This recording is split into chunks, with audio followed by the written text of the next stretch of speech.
Hello student, good morning to all of you and good morning to everyone. So I come today with a new lecture and new content of 11th class organic chemistry. I hope in previous class you all are very carefully and very strictly.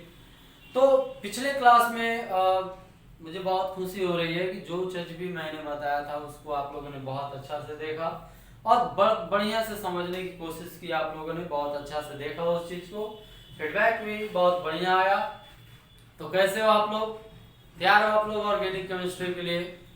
तो चलिए आज हम लोग फिर से start करते हैं organic chemistry का। जो 11th क्लास का ऑर्गेनिक केमिस्ट्री हम लोगों ने स्टार्ट किया है, जो देखना स्टार्ट किया था हम लोगों ने, उसी चीज को आज हमें फिर से देखना है, उस चीज को आज हमें डिस्कस करना है, उसी सिलेबस को आज हम फिर आगे लेके चलते हैं। देखते हैं क्या क्या कहानी आ रही है हमारे पास, क्या क्या हमारे पास रिएक्शंस हो रहे हैं, कैसे कैसे बॉन्ड प्राप्त हो रहे हैं।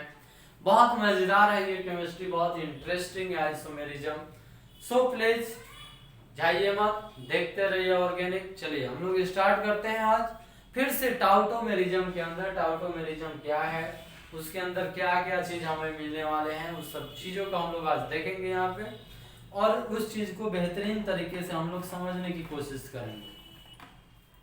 सो स्टूडेंट,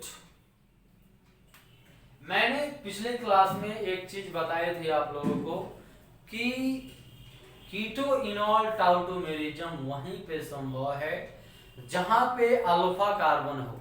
क्या हो स्टूडेंट? अल्फा कार्बन हो। अब अल्फा कार्बन क्या है ये बहुत सारे स्टूडेंट को नहीं पता रहता है, उस चीज के बारे में हमें जानकारी ही नहीं रहता है कि व्हाट इज अल्फा कार्बन। तो सबसे पहले थोड़ा सा एक कंसेप्ट हम लोग समझते हैं कि अल्फा कार्बन, अल्फा कार्बन, ठीक है। क्या देखना है स्टूडेंट हमें यहाँ पे? Alpha carbon. तो व्हाट इज अल्फा कार्बन?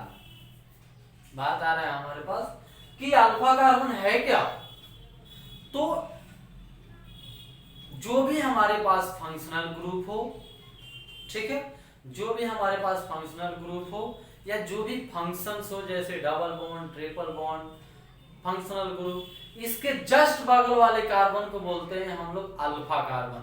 और उस कार्बन से जो भी हाइड्रोजन अटैच रहता है, जो भी हाइड्रोजन जुड़ा रहता है, उस कार्बन को बोलते हैं हम लोग अल्फा हाइड्रोजन। क्या बोलते हैं स्टूडेंट? Alpha hydrogen. यानी इसका डेफिनेशन कैसे हम लोग लिख सकते हैं? एडजेसेंट, एडजेसेंट, एडजेसेंट मतलब क्या? बगल वाला carbon, adjacent carbon of any function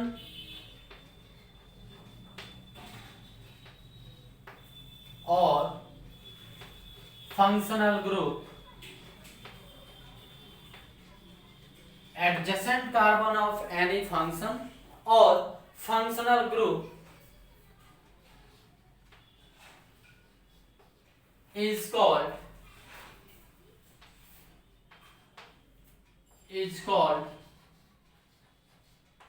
alpha carbon,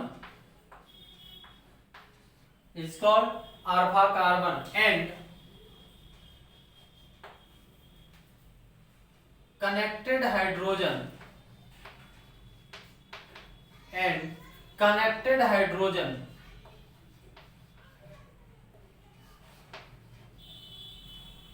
with alpha carbon,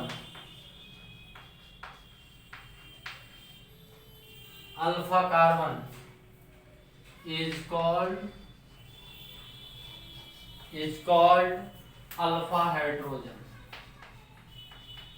called alpha hydrogen, ठीक है।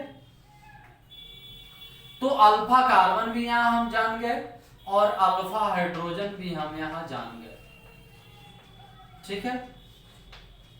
तो कीटो इनोल टाउटोमेरिज्म वहीं पे संभव है जहां पे अल्फा हाइड्रोजन हो।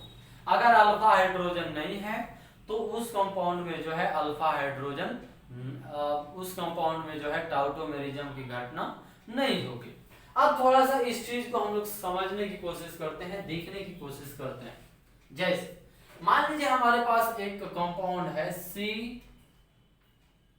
डबल बॉन्ड C, ठीक है, H H, यहां भी H और H H और यहां भी अपने पास आ गया H, ठीक है। तो यहाँ पे हमारे पास फंक्शन क्या हो गया, इथीन। क्या हो गया फंक्शन, इथीन। अब इस इथीन से हम देखते हैं कि कोई कार्बन जुड़ा हुआ है क्या, यहाँ भी हाइड्रोजन है, यहाँ भी हाइड्रोजन है, यहाँ भी हाइड्रोजन है और यहाँ भी हाइड्रोजन है। तो यहाँ पे अल्फा हाइड्रोजन की संख्या बराबर क्या हो जाएगा, 0, और अल्फा कार्बन की संख्या बराबर क्या हो जाएगा, 0। यानी जो फंक्शनल ग्रुप है हमारे पास उसके साथ जो कार्बन जुड़ा रहेगा वह अल्फा कार्बन कहलाएगा, और उससे के साथ जो हाइड्रोजन जुड़ा रहेगा वह अल्फा हाइड्रोजन ऑफ कोर्स कहलाएगा, ठीक है। तो हम लोग देखते हैं कि यहाँ पे इस फंक्शनल ग्रुप में कोई कार्बन ही नहीं है। तो अगर अल्फा कार्बन नहीं है तो अल्फा हाइड्रोजन संभव है या नहीं है, अल्फा हाइड्रोजन वहीं पे होगा जहां पे अल्फा कार्बन होगा। अरे थोड़ा सा बात समझ में। चलिए अब एक और देखते हैं इसी फंक्शन पे लेकर के, C double bond C and C H H H और यहां हो गया CH3। क्या हो गया, CH3। तो ये तो हमारे पास फंक्शन हो गया, और फंक्शन के बाद जो कार्बन रहेगा यह है अल्फा कार्बन। क्या कहलाएगा, अल्फा कार्बन। और इसके साथ जो भी हाइड्रोजन जुड़े रहेंगे वे कहलाएंगे अल्फा हाइड्रोजन। क्या कहलाएंगे स्टूडेंट, अल्फा हाइड्रोजन, ठीक है। Alpha carbon and alpha hydrogen. देखिए अब इसमें अल्फा कार्बन की संख्या कितना है, 1। एक अल्फा कार्बन है कि नहीं यहाँ पे, और अल्फा हाइड्रोजन, उससे कितना हाइड्रोजन जुड़ा हुआ है, बोलिए स्टूडेंट, उससे 3 हाइड्रोजन जुड़ा हुआ है क्या, तो अल्फा हाइड्रोजन की संख्या कितना हो गया, 3। एक और आप बताइए, आप लोगों को इसका जवाब देना है। C डबल बॉन्ड C यानी CH3 CH3 CH3 और यहां भी हो गया CH3। देखिए यहां पे तो ये अपने पास फंक्शन है, और इस फंक्शन से जितना हाइड्रोजन और जितना कार्बन डायरेक्टली जुड़ा रहेगा वह कहलाएगा अल्फा कार्बन। तो यहाँ पे अल्फा कार्बन है, यहाँ भी अल्फा कार्बन है, यहाँ भी अल्फा कार्बन है, और लगे हाथ यहाँ भी अल्फा कार्बन है। तो अगर 4 अल्फा कार्बन है तो इसके साथ हाइड्रोजन कितना जुड़ा हुआ है स्टूडेंट, 12 जुड़ा हुआ है ना, 4 3 12। तो अल्फा हाइड्रोजन की संख्या कितना हो गया, 12। ये हम देख रहे थे इथेन के केस में। अब थोड़ा सा हम लोग फंक्शनल ग्रुप के केस में देखते हैं कि फंक्शनल ग्रुप के केस में हमें कैसे देखना है। मान लीजिए सपोज दैट हमारे पास है CH3 CH2 और C डबल OH। ये हमारे पास देखिए तो क्या कहलाता है, बोलिए, यह कहलाता है फंक्शनल ग्रुप। क्या कहलाता है, फंक्शनल ग्रुप। अब इस फंक्शनल ग्रुप से जो डायरेक्ट अटैच रहेगा यह कहलाएगा अल्फा कार्बन। ये नहीं कि ये अल्फा कार्बन नहीं कहलाएगा, इसमें कोई भी अल्फा कार्बन नहीं है। जो फंक्शनल ग्रुप से सीधा जुड़ा हुआ कार्बन रहेगा वही अल्फा कार्बन कहलाएगा। तो ये अल्फा कार्बन है, और इस पर कितने हाइड्रोजन है, 2। तो अल्फा हाइड्रोजन बराबर कितने हो गए, 2। यानी किसी भी फंक्शनल ग्रुप के जस्ट बगल वाला कार्बन अल्फा कार्बन कहलाता है, और उससे जो भी हाइड्रोजन जुड़ा रहता है वह अल्फा हाइड्रोजन कहलाता है। क्या कहलाता है स्टूडेंट, अल्फा हाइड्रोजन कहलाता है। तो ये हमारे पास कंसेप्ट था अल्फा कार्बन का, अल्फा हाइड्रोजन था। एक्चुअल में ये आपको आपके बुक में यहाँ पे नहीं मिलेगा, ये आपको आगे चल के मिलेगा, लेकिन आपको मिलेगा भी नहीं। लेकिन इंशाल्लाह मैं इस चीज को बहुत बेटर तरीके से बताऊंगा, बहुत अच्छा तरीके से बताऊंगा। फिलहाल इतना से हम लोग काम चलाते हैं कि अल्फा हाइड्रोजन क्या है, अल्फा कार्बन क्या है। तो सबसे पहले इस हेडिंग को आप लिख लीजिए, देन ये 1-2 एग्जाम्पल बना लीजिए आप लोग। ये example number first, second, third, और ये एग्जाम्पल नंबर क्या हो गया 4। बना लीजिए, इसको उतार लीजिए। और एक चीज दिमाग खोल के रखना है, दिमाग को एकदम रिफ्रेश रखना है कि कीटो इनॉल टाइपोमेरिज्म वहीं पे होगा जहां पे अल्फा हाइड्रोजन होगा। अगर अल्फा हाइड्रोजन नहीं है तो वहां पे कीटो इनॉल टाइपोमेरिज्म भी नहीं होगा। इन एनी केस, किसी भी अवस्था में यह नहीं संभव है। और अल्फा हाइड्रोजन वहीं पे होगा जहां पे अल्फा कार्बन रहेगा, यानी जहां पे अल्फा कार्बन नहीं है वहां पे अल्फा हाइड्रोजन भी संभव नहीं। तो इसको आप लोग लिखिए, फिर हम लोग थोड़ा सा आगे देखते हैं क्या है हमारे पास।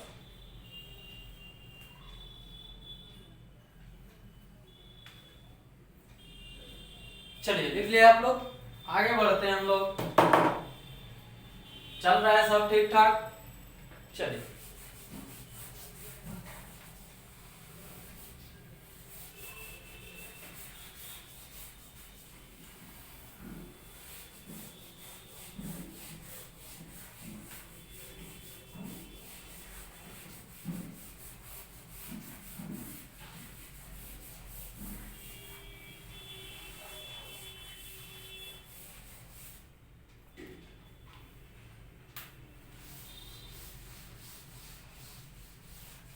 चलिए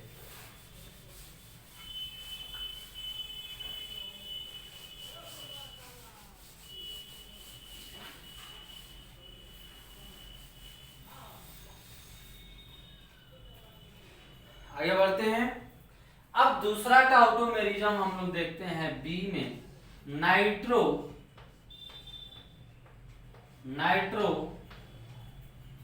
और एसी नाइट्रो और एसी नाइट्रो टाउटोमेरिज्म। दूसरा टाउटोमेरिज्म क्या है स्टूडेंट? नाइट्रो और एसी नाइट्रो टाउटोमेरिज्म। क्या है स्टूडेंट? नाइट्रो और एसी नाइट्रो टाउटोमेरिज्म। अब देखिए एसी, अगर नाइट्रो ग्रुप के साथ OH समूह आ जाए तो उसको एसी लगाते हैं हम लोग। नाइट्रो यानी NO2 और एसी नाइट्रो मतलब NO2H। क्या होता है? NO2H। तो उसको हम लोग बोलते हैं एसी नाइट्रो टाउटोमेरिज्म। जैसे देखते हैं हमारे पास है, एक एग्जांपल लेते हैं CH3 N, नाइट्रो लेना है ना, N डबल बॉन्ड O और सिंगल बॉन्ड O। इस ग्रुप को हम लोग बोलते हैं नाइट्रो। क्या बोलते हैं स्टूडेंट? नाइट्रो। ठीक है, तो इसका नाम हो जाता है, यह एक ग्रुप है नाइट्रो। कौन सा टाउटोमेरिज्म है स्टूडेंट? नाइट्रो। और इस कंपाउंड का नाम होता है नाइट्रोमीथेन। क्या नाम होता है? नाइट्रोमीथेन। अब इसका अगर हमें एसी नाइट्रो बनाना है, एसी नाइट्रो में जाना है, इक्विलिब्रियम बनाते हैं, देन हम इसको बना लेते हैं CH2 double bond N single bond OH और सिंगल बॉन्ड O। तो this is a example of aci nitro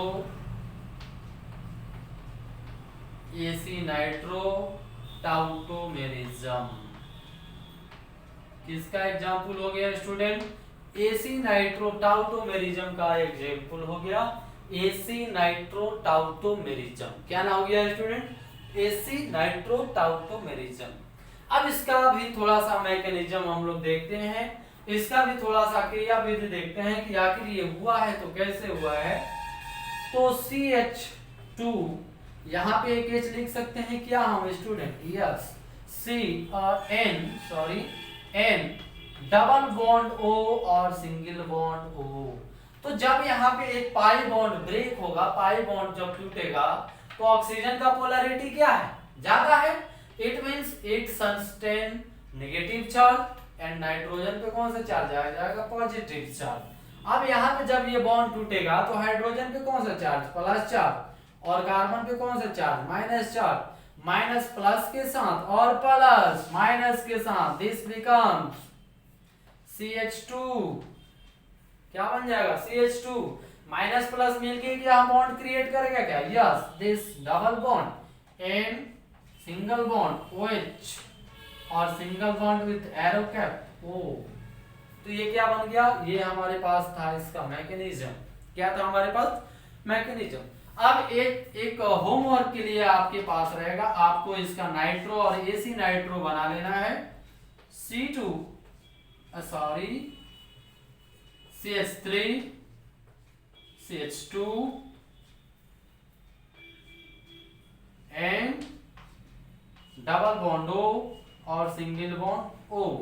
तो यहां से H निकलेगा तो H आके यहां बैठ जाएगा, या इसका हुआ नाइट्रो, और आपको इसका बना लेना है एसी नाइट्रो। क्या बना लेना है, एसी नाइट्रो। सिंपल है, साधारण है, यहां से एक H निकलेगा और कहां जाकर बैठ जाएगा, O के पास बैठ जाएगा। This is example of aci nitro compound. किसका एग्जांपल हो जाएगा, एसी नाइट्रो एग्जांपल कंपाउंड। तो ये हमारे पास था दूसरा टाउटोमेरिज्म, जिसका हम लोगों ने नाम दिया था नाइट्रो एसी नाइट्रो टाउटोमेरिज्म। अब हम लोग देखते हैं अमाइडो अमाइडल टाउटोमेरिज्म। क्या देखते हैं student, amido amidol टाउटोमेरिज्म, amido amidol टाउटोमेरिज्म। तीसरा नंबर टाउटोमेरिज्म है हम लोगों का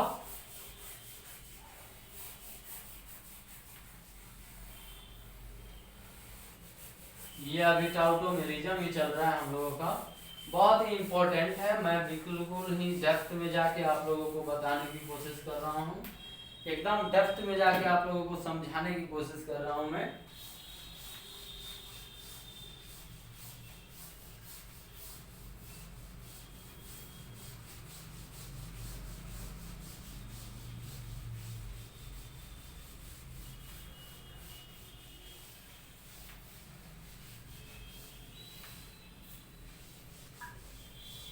ठीक है, अब हम लोग देखते हैं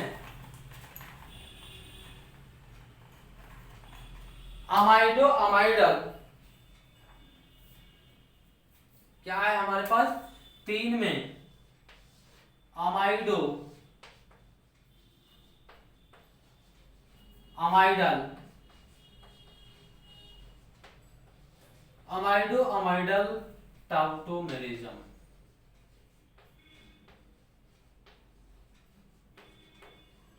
क्या है स्टूडेंट, अमाइडो अमाइडल टाउटोमेरिज्म। देखिए H सिंगल बॉन्ड O और C डबल बॉन्ड N, ठीक है। इस कंपाउंड का नाम होता है साइनिक एसिड। क्या नाम हो जाता है, साइनिक एसिड, ठीक है। क्या नाम हो जाता है student, this is a example of cyanic acid. कौन से हम लोग ग्रुप देख रहे हैं, अमाइडो अमाइडल। तो इस ग्रुप को बोलते हैं अमाइडो। कौन सा ग्रुप है यह, अमाइडो। अब यहां से H ब्रेक होता है और यह जाके बैठ जाता है, कहां जाके बैठ जाता है, N के पास, यानी यह बन जाता है OC डबल बॉन्ड N और यहां पे जाके बैठ गया H। तो इसको बोलते हैं अमाइडल। क्या बोलते हैं, अमाइडल, अमाइडो अमाइडल टाउटोमेरिज्म, ठीक है। अब यह कुछ आपको समझ में आया क्या, थोड़ा सा भी दिमाग में आया क्या, ये थोड़ा सा आ रहा है बात समझ में। एक्चुअल में यहाँ पे दिखाई नहीं दिखाया गया है, लेकिन यहाँ पे लेक ऑफ इलेक्ट्रॉन है। यहाँ पे कौन सा चार्ज रहता है, पॉजिटिव चार्ज। यहाँ पे नहीं दिखाया जाएगा, नाइट्रोजन दो बॉन्ड के साथ रहेगा क्या, नहीं, यहाँ पे पॉजिटिव चार्ज ही रहेगा, लेकिन यहाँ पे दिखाना संभव नहीं है। तो जैसे ही इसके पास इलेक्ट्रॉन की कमी होगी या यहाँ के इलेक्ट्रॉन को खींच के अपना पूरा कर लेगा और यहाँ पे कौन सा चार्ज आ जाएगा, पॉजिटिव चार्ज, लेकिन यहाँ पे दिखाया नहीं जाता है। आपको जैसा है वैसे ही देख लेना है। तो this is example of amido amidol tautomerism. Last में एक और है हम लोगों के पास, नंबर 4 में नाइट्रोसो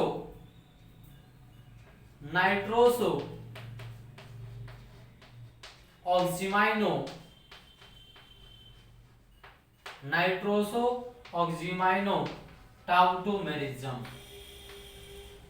क्या है स्टूडेंट? नाइट्रोसो ऑक्सीमाइनो टाउटोमेरिज्म। इसका एक एग्जाम्पल लेते हैं हम, एग्जाम्पल के द्वारा थोड़ा सा समझते हैं। CH3 CH, यहां एक H ले लेते हैं, N और double bond O, N double bond O। तो इस कंपाउंड का नाम होता है नाइट्रोसो। क्या नाम होता है इस कंपाउंड का? नाइट्रोसो। क्या नाम होता है स्टूडेंट? नाइट्रोसो। अब देखिए, इसका अगर हम लोग बनाते हैं टाउटोमेरिज्म, चूंकि यह क्या है, एक गतिज अवस्था में है, डायनामिक सिचुएशन में है, तो इस कंपाउंड को बोलते हैं, इस फॉर्म को बोलते हैं नाइट्रोसो टाउटोमेरिज्म। क्या बोलते हैं? नाइट्रोसो टाउटोमेरिज्म। अब हम जब यहां से निकालते हैं तो यहां से H निकला, तो यह बन जाता है CH3 CH double bond N single bond OH। इसको बोलते हैं ऑक्सीमाइनो। क्या बोलते हैं? ऑक्सीमाइनो। तो ये हो गया नाइट्रोसो ऑक्सीमाइनो टाउटोमेरिज्म। उसका मैकेनिज्म आप लोगों को समझ में आया क्या? कैसे हुआ यह रिएक्शन? कुछ आया बात समझ में? देखिए यहां पे थोड़ा सा उसका मैकेनिज्म हम लोग समझने की कोशिश करते हैं, उसके क्रियाविधि को समझते हैं। ठीक, चलिए तो देखते हैं। CH3 CH, यहां पे एक H है, ठीक है, double bond, sorry single bond है यहाँ पे, N और डबल बॉन्ड O। यहां से एक पाई बॉन्ड ब्रेक हुआ क्या? तो ऑक्सीजन पे कौन सा चार्ज? माइनस चार्ज, और नाइट्रोजन पे प्लस चार्ज। अब जब ये H यहां से निकलेगा तो हाइड्रोजन पे कौन सा चार्ज स्टूडेंट? प्लस, कार्बन पे माइनस, तो माइनस प्लस मिलके एक बॉन्ड बनाएगा क्या? और यह H कहां चला जाएगा? O के पास। यानी मैकेनिज्म एकदम आसान है, साधारण है। CH3 CH double bond N single bond OH, this becomes ऑक्सीमाइनो टाउटोमेरिज्म। इसका एग्जांपल है स्टूडेंट ऑक्सीमाइनो टाउटोमेरिज्म का। ठीक है, तो यहाँ पे अपना जो है सो स्ट्रक्चरल आइसोमेरिज्म कंप्लीट होता है, स्ट्रक्चरल आइसोमेरिज्म समाप्त होता है। कैसा लगा कमेंट के द्वारा आप लोग जरूर बताइए। अगर कोई प्रॉब्लम आ रहा है, कोई डाउट आ रहा है, तो हम लोग फिर से उसको डिस्कस करेंगे, फिर से उस डाउट को क्लियर करने की कोशिश करेंगे। अब हम लोगों को जो आगे देखना है, one of the very very important portion of that organic compounds, organic chemistry, जिसको हम लोग बोलते हैं स्टीरियो आइसोमेरिज्म। क्या बोलते हैं? Stereo isomerism. बिल्कुल ही इमेजिनेशन पे आधारित है, बिल्कुल ही वहां पे आपको दिमाग को ज्यादा लगाना पड़ेगा, कुछ ज्यादा सोचना पड़ेगा, कुछ ज्यादा इमेजिन करना पड़ेगा, फिर वो आपको समझ में आएगा स्टीरियो आइसोमेरिज्म। लेकिन डोंट माइंड, निश्चिंत रहिए, बेफिक्र रहिए, मैं इस तरीके से उसको बताऊंगा कि आपको कहीं भी समस्या नहीं आएगी।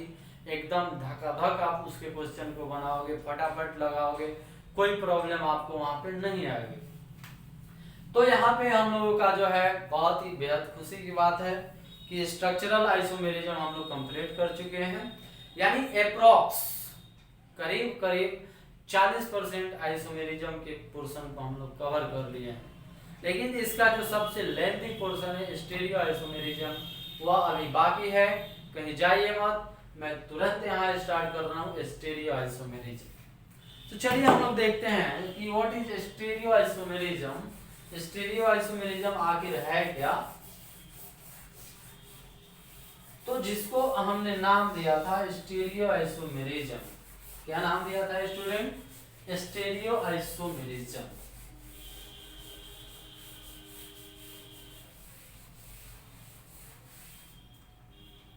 चलिए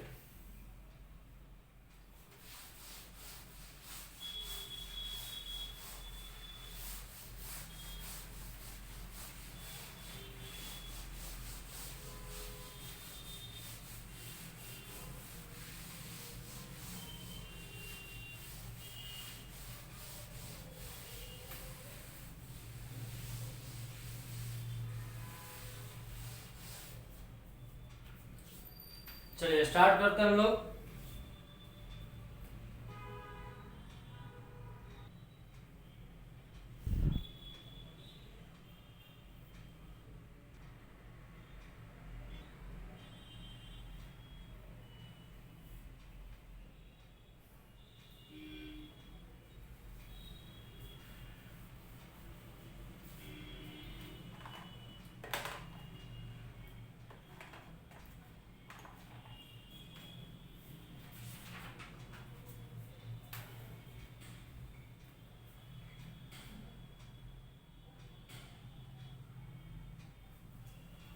तो हम लोग यहाँ पे स्टार्ट करते हैं stereo isomerism. B stereo isomerism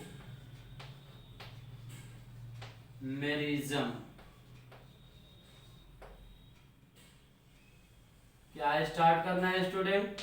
stereo isomerism. Clear दिखाई दे रहा है क्या?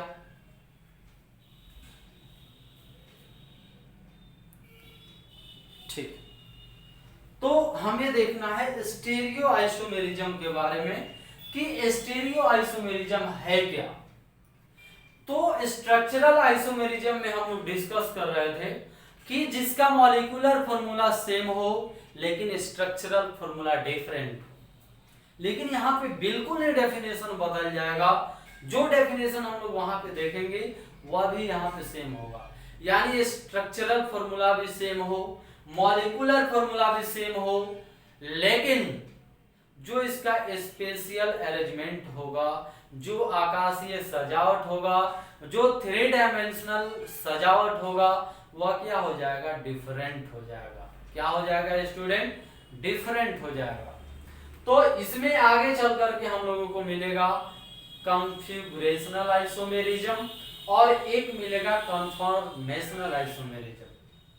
आप लोग बोलिएगा कि सर आपने तो दो ही लिखवाया था, ज्योमेट्रिकल आइसोमेरिज्म और ऑप्टिकल आइसोमेरिज्म। नहीं, वह भी मिलेगा, लेकिन कन्फॉर्मेशनल आइसोमेरिज्म जो है वह दोनों शो करेगा। ज्योमेट्रिकल आइसोमेरिज्म भी शो करेगा और ऑप्टिकल आइसोमेरिज्म भी शो करेगा। लेकिन जो कॉन्फ़िगरेशनल आइसोमेरिज्म है वह केवल और केवल ज्योमेट्रिकल आइसोमेरिज्म को शो करता है। तो इस चीज को हम लोग थोड़ा सा चल के आगे डिस्कस करते हैं, चल के आगे देखते हैं। पर सबसे पहले इसका डेफिनेशन हम लोग देखते हैं, इसको थोड़ा सा समझने की कोशिश करते हैं।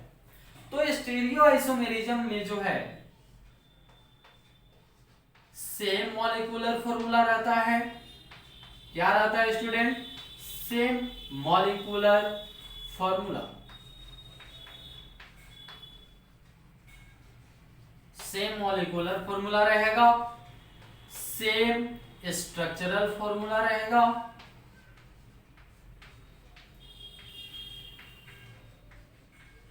सेम स्ट्रक्चरल फॉर्मूला रहेगा,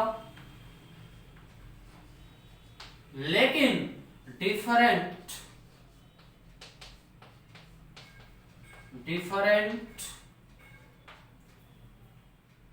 spatial arrangement, different spatial arrangement of atom रहेगा। ठीक है, थोड़ा सा इसको हम लोग समझने की कोशिश करते हैं, थोड़ा सा इसको देखने की कोशिश करते हैं।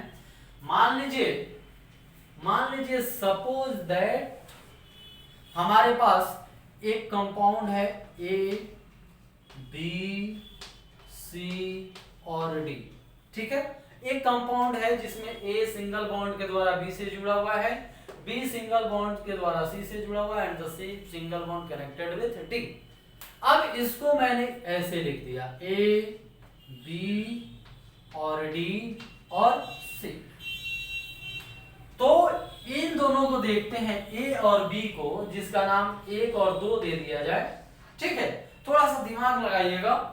इन दोनों के स्ट्रक्चर क्या है? एक दूसरे से डिफरेंस है। स्ट्रक्चर में क्या है? डिफरेंस है। यहाँ पे सी के जगह पे डी है और डी के जगह पे क्या है? सी है। तो ऐसे आइसोमरिज्म को बोलते हैं हम लोग स्ट्रक्चरल आइसोमरिज्म। ये कैसे आइसोमर्स हैं? Structural isomers. कैसे आइसोमर्स हैं student? Structural isomerism.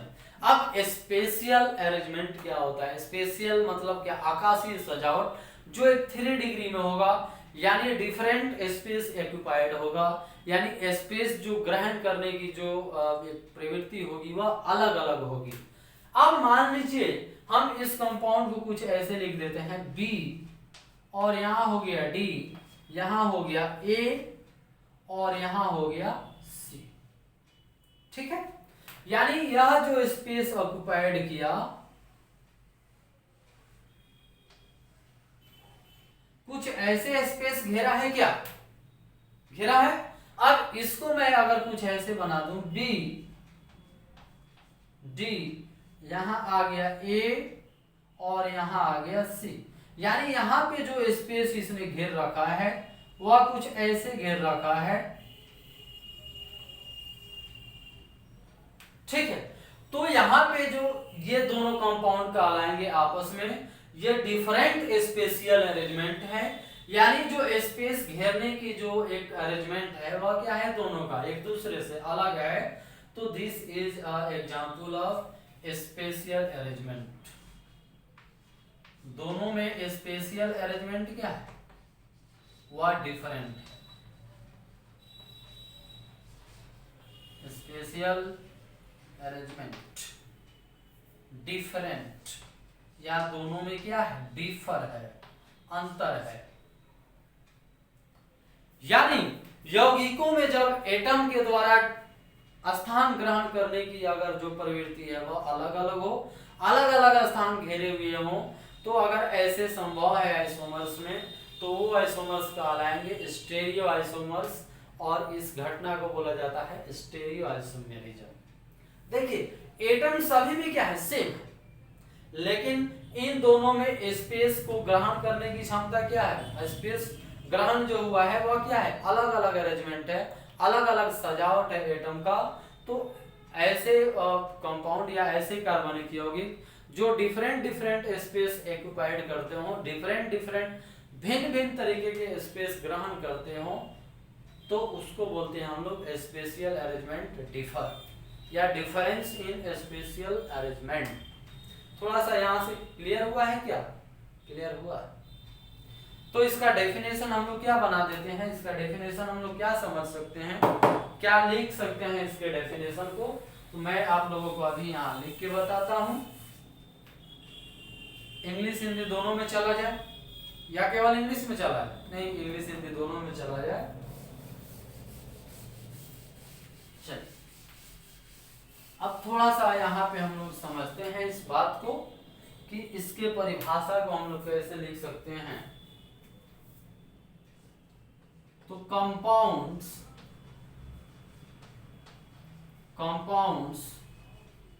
have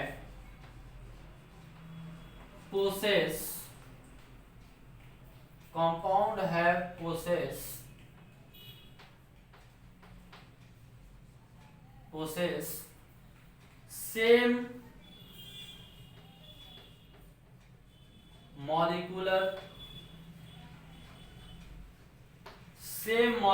formula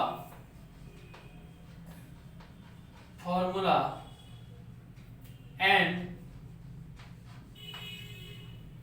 same structural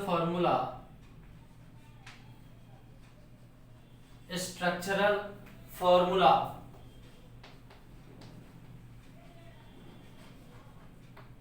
but different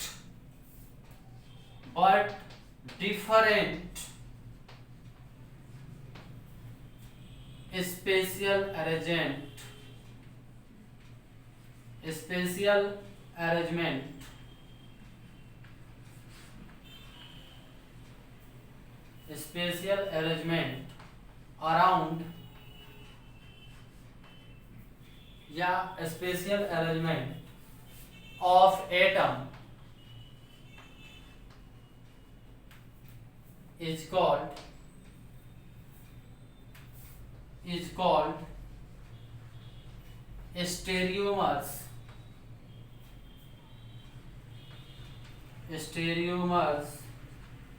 And this phenomenon is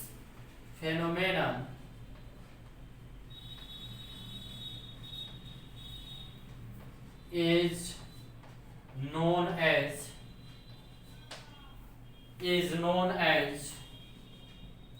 stereoisomerism. स्टेरियोआइसोमेरिज्म,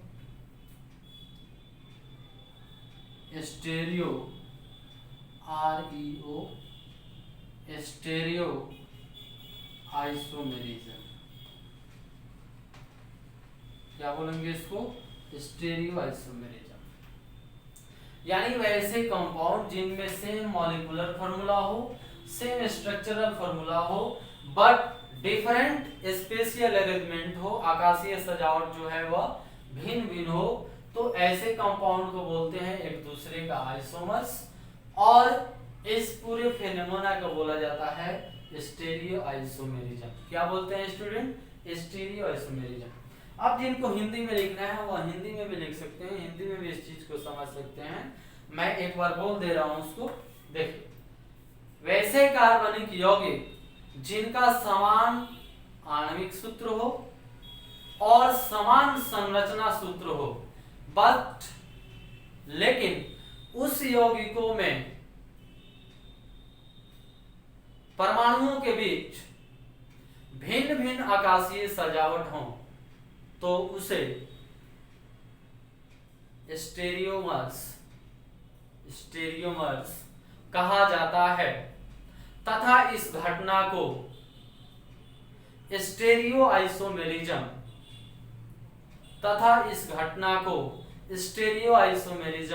कहा जाता है। तो ये आज हम लोगों ने स्टार्ट किया स्टेरियोआइसोमेरिज्म। ये बहुत ही इंपॉर्टेंट टॉपिक है। मेरा ये सलाह है आप लोगों से, मेरा ये आप लोगों को सजेशन है कि आज मैंने इसको स्टार्ट किया है, इसको पहले आप लोगों के पास जो भी बुक है उसको आप लोग एक बार जाके देखिए, उसको एक बार जाके पढ़िए, फिर इसको देखिए, इंशाल्लाह बहुत बेहतरीन तरीके से समझ में आएगा। और ये जो मैंने एग्जाम्पल यहाँ बना के दिखाया है, यह आपको बुक में कहीं भी नहीं मिलेगा, ये मैंने समझने के लिए बना दिया है। तो सबसे पहले आप हेडिंग बनाइए, हेडिंग के बाद इस डेरिवेशन को आप लोग सबसे पहले इस डेफिनेशन को लिखिए, फिर आप लोग दैट इज करके इसको बना लीजिए। फिर हम लोग आगे स्टार्ट करते हैं ज्योमेट्रिकल आइसोमेरिज्म। तब तक के लिए धन्यवाद, बेस्ट ऑफ लक। कैसा लगा एक बार कमेंट करके बताइए। सत श्री अकाल, thank you, best of luck.